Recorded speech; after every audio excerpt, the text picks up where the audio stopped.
Hi, my name is Scott, and I used to be the most miserable man in the world. I know I probably don't come across that way right now, maybe even to such a degree that that doesn't seem like a plausible or believable statement, but I promise you it was true. There was a long period of time in my life when I hated everything and everyone around me. I resented being alive, and I hated myself most of all. The vast majority of my hate was actually just directed at me, but I tended to externalize it and attribute it to school and family and everyone around me and just the stupid world in general. There were many reasons that I felt the way that I did, and I probably still haven't unraveled every little thread that caused my life to turn so dramatically and so negatively. But I know looking back on that period of time now, although there were many things happening that were not my fault and were not within my control, as I suspect there probably are for you. Some of it, I don't know the exact ratio, some of it, with the benefit of hindsight, was my fault. There were absolutely things that I was doing to keep me stuck and trapped in that negative, hateful, dysfunctional mindset. I did some of it to myself, not on purpose, not knowingly. I got caught up in some bad mental habits and I didn't know how to get out of them. And they ruined a large portion of my life. One of the biggest problems that I had is that I was so incredibly rigid, perfectionistic, even really, about what I would consider to have been a good day. My standards for a good day were so shockingly high during this period of time in my life that I maybe had like one good day a quarter, like maybe if I was lucky. So, what is a quarter? Like 90 days? 89 out of 90 days, awful, garbage, hated it, would not repeat, wish it would just end. That was my narrative for years and years and years of life. Some of the reason I had some valid reasons. There were some very real problems that I was facing in my life. Don't get me wrong. And again, I am sure that's true for you. Do not hear this as me saying you're doing it to yourself, but you might be making it worse accidentally. And I hope to bring your awareness to that today because I believe that every single one of us, internally and implicitly, has some sort of a classification or definition system for what we would consider to be a good day. I mean, you have to, right? Because you would you or would you not say you have good days and bad days? I don't know what your ratio is, but if you know that you have some days that you consider good and some days that you consider bad, then you must have some sort of definition that allows you to classify some days that go over here and some days go over here. And some of the items that you consider essential, some of your requirements for a good day might actually be ruining your life. I know they were for me. I call this internal checklist system the happiness equation. It's all the dominoes that have to fall, all the boxes that must be checked for your mind to be able to say, you know what? Today was a good day.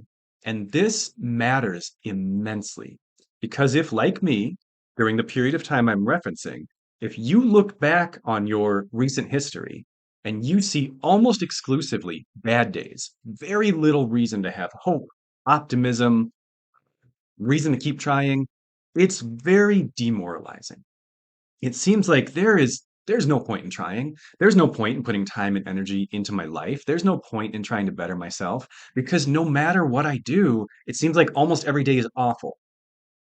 Maybe your definitions need to be modified a little bit because some of this, if we actually take the time to look at it and to really look at our classification systems, to really look at our requirements for what we consider to be a good day, they can be modified to some degree.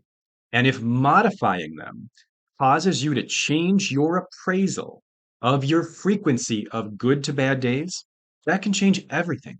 If you start feeling like I'm actually having primarily good days, like more than 50% of my days are good, that's going to give you so much drive, so much motivation, maybe even some hope to really, really keep pushing on this journey.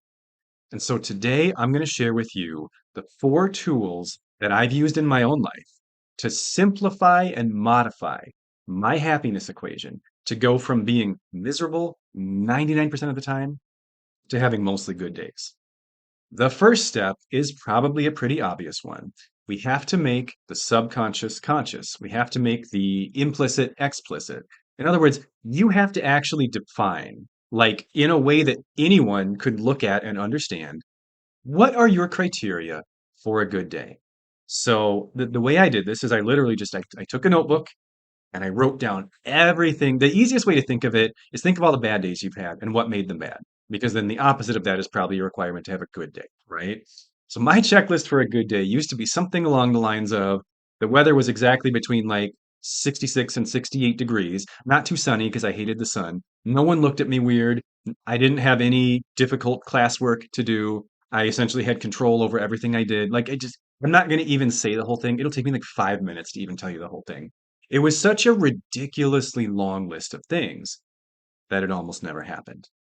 But I wasn't consciously aware of that. So the first step is to make yourself consciously aware of what am I considering to be my requirements for a good day and put it somewhere like so it exists outside of you. So you can physically look at it and examine it and think critically about it and start to ask some questions and potentially make some changes to it. That's the first step. Just list them.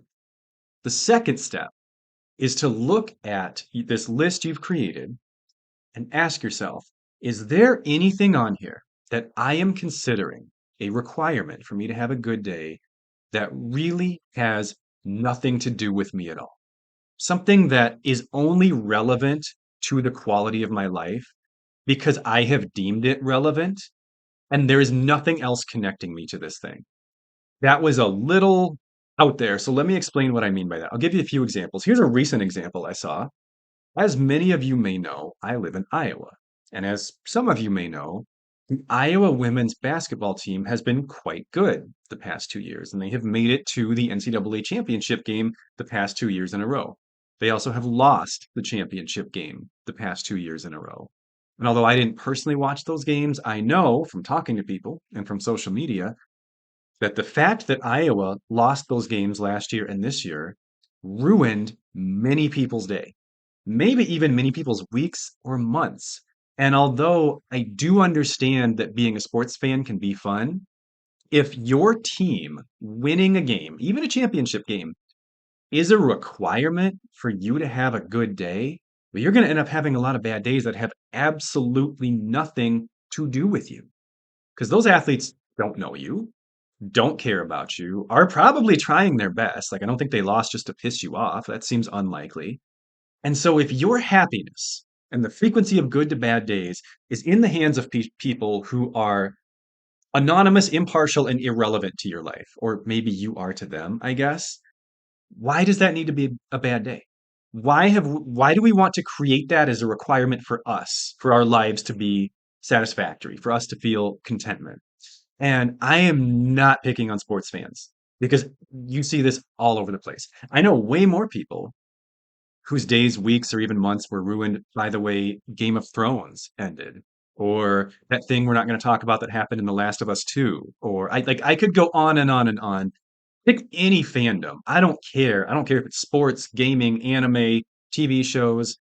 You get so attached to something that has nothing to do with you, that is completely outside of you, and that you have no control over to such a degree that it's going to ruin your day if it doesn't go the way you want it to. Well, that's a recipe for disaster. That's putting your quality of life in the hands of things that don't care about you, that don't know you. It's not going to go well for you. It's just not. And that's just one subset of examples. I could go on and on and on with examples here. But look at your list, or at least I'm not the boss of you. I'm just telling you what I did. I looked at my list and I realized there's a whole bunch of stuff on this list that only matters to me because I decided it matters. It doesn't actually do anything in my life.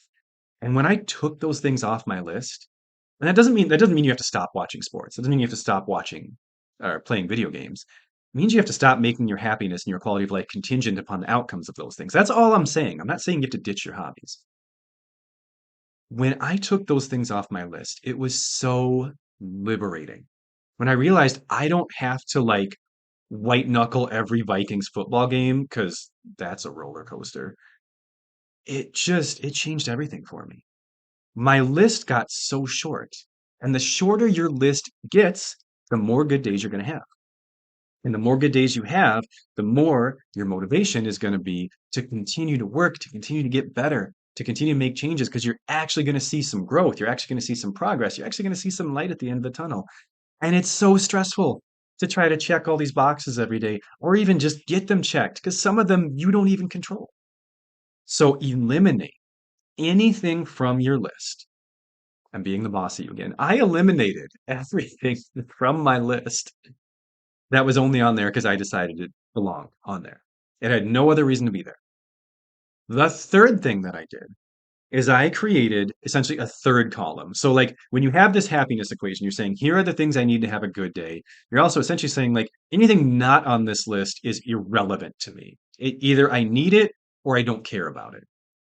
At least that's how, again, my brain was very rigid, still is to some degree. Third thing I did was that I created a third category. And this category was preferences, things that I would like to be some certain way and will probably feel better if they end up being that way, but that ultimately I do not explicitly need to have a good day. And this is the best place for things that are still on your list that you cannot control. Example of this, I mentioned one earlier, the weather. The weather does affect my mood. I have a preferred temperature. I have a preferred, I don't know, cloudiness setting. I don't know what to call it, but you know what I mean. There is a way I would like the world to look and feel, and I feel better on those days. But I do not control that. And so if I make some certain weather conditions a requirement for me to have a good day, then I'm going to have a lot of bad days for no reason. This one is a little embarrassing, but you may have heard me talk about this before. Like one of my favorite things to do is to go fishing. And at some point I got it in my head when I was a teenager that like all these happy memories I had, fishing was like my one refuge from all the crap like that I was going through during this really, really dark period in my life. And one of the ways I was still able to stay connected with friends and family, and it was like my one bright light in my life. Might sound silly, but it was. Fishing was like, I don't know that I'd still be here without fishing. But all of my happy memories of fishing were of like the water being crystal clear and no wind, and me being able to just look down into the water and like see fish and sight fish because it's something I loved doing when I was a kid. And so in my adolescence, when I was trying to turn to fishing as like my getaway from all the school and all the social pressure and my mental health struggles. And I wake up and it'd be windy and it'd be like go on a swearing tirade about how stupid wind is and there's no reason for wind to exist and wind ruins everything. And I'm not kidding. Like I'm not being hyperbolic about this. And maybe your thing isn't wind, but you might have something like this. You might have something that you would rather it be some certain way, but you don't control it. And although you prefer it, you can be okay without it. So that's the next step is to take some things from this equation that are currently considered a requirement by your mind and say, these are preferences. I would like them to happen. I would like them to go this way, but I'm not willing any longer to make these things a requirement for me to file this day away as a good day at the end of the day. Because I am having far too many bad days and I really, really need to change my ratio. I really need to break this cycle and get out of this stuck place that I'm in. And the fourth thing that I did, this one is the most recent addition that I've made to my own internal happiness equation, the remainder, which hopefully is just a few things. I mean, like, I think mine's probably about five things at this point. If you can get it down to just, there's really only a few things that I need every day to make me happy. And it's probably never going to be zero. I mean, if for no other reason, then there are biological necessities, right? Like a lot of mine revolve around sleeping and eating. There is a certain way, like I need to get a certain amount of sleep, I need to eat in a certain way, or I don't have a good day, even if I really want to, because my brain won't let me because it doesn't work right. Um, so the last thing that I've done is I work on really prioritizing checking those boxes as early as possible every day. And at this point, I've actually structured my life in such a way that all of them except nutrition, because you cannot meet all of your nutritional goals in one meal. I do everything on my checklist before I even go to work. Like in the first 2 hours of my day, that's when I do all of my most essential things. So that by the time I go to work, or if it's a weekend, basically by the time, the rest of my family's up and moving around and doing stuff, I've pretty much already locked in today's going to be a good day because I followed my sleep hygiene plan. I ate a good breakfast. I got physical activity in. I went outside and I had some personal development time. That's basically my equation at this point in my life. And if I check all those boxes, those are really the only things I need. And the previous 20, 25 other items that were once a part of this equation either have been removed entirely because I realized they had nothing to do with me and didn't actually matter in my life, or I've shifted them to the preference column. There are still certain things that I would like to go some certain way every single day, but I'm not willing to martyr myself anymore. I'm not willing to treat my own life like it's terrible because my preferences aren't being met, because that doesn't punish the world. That doesn't change the world. That doesn't show everyone and everything else how stupid they are for not understanding your values and the way you think things should be. All it does is it makes you miserable. That's the only outcome. And that's not a desirable outcome. That's a terrible outcome for you. It was a terrible outcome for me. And I wasn't doing it on purpose. I wasn't doing it knowingly. But when I look back on this period of time in my life, I think that if I had understood this then, it could have been much different because there were so many things. This equation had gotten so bloated and just unnecessarily drawn out that it was almost impossible. It was almost impossible for all those dominoes to ever fall on the same day. And that's one of the biggest reasons why I hated my life for so long, because I had created arbitrary and mostly unimportant requirements for the way I thought the world should work and the way I thought my life should work. And the world didn't care. Big shocker, right? It doesn't. It won't. You're not going to teach it a lesson by being miserable all the time. You're not going to spite it by saying, "Hey, I'm not gonna enjoy my life because you're stupid and you're structured wrong." Again, like I still kind of feel that way. Like I sympathize with that, but don't ruin your own life just because you don't like how other people do things or how agencies or school systems are set up. Don't sabotage your future to try to prove a point to people that aren't listening to you and don't care about you. It will only hurt you. Try to make that equation as short as possible and try to make it as much as is possible things that are within your control. Things that whether they happen or don't is going to be on you. And then do them. Do them as well as possible, as soon in the day as possible. Don't prioritize other things over them if they are truly your most fundamental, most important parts of your life. And if you do all of those things, I believe it is possible to have mostly good days, which is something I never would have believed in before. It can be done. I am doing it. I hope that you can do it too.